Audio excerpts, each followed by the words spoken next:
படிக்க முடியல. சின்ன பிள்ளையே ஸ்டூடியோ வேலைக்கு அனுப்பியே ஆகணும்னு கட்டாயம்.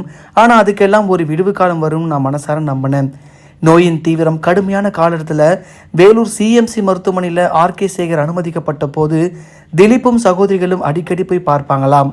உடல்நலம் வாட்டிய போதும் குழந்தைகளிடம் அதை மறைத்து கொண்டு அப்பா புன்னகைப்பாராம். நல்லா படிக்கணும், ஸ்கூலுக்கு லீவ் போடக்கூடாது, அம்மா சொல்கிறபடி நடந்துக்கணும் என்றெல்லாம் அறிவுரைகள் சொல்வார்.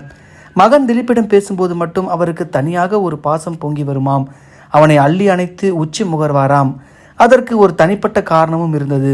ரகுமானின் மூத்த சகோதரியான இசையமைப்பாளர் ரைனா சொல்கிறார், கல்யாணமான புதுசில் எங்கள் அப்பா கிட்ட யாரோ ஒருத்தர் உங்களுக்கு ஒரு மகன் பிறப்பான், அவன் பெரிய புகழை அடைவான்னு சொல்லியிருக்காரு. அப்பாவும் அதை எதிர்பார்த்து ரொம்ப அவளாக காத்திருந்தாரு.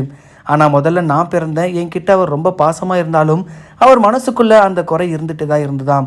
அடுத்ததாக திலீப் பிறந்ததும் அவரால் சந்தோஷத்தை தாங்க முடியலை. வாழ்வில் அற்புதங்கள் நிகழும், அது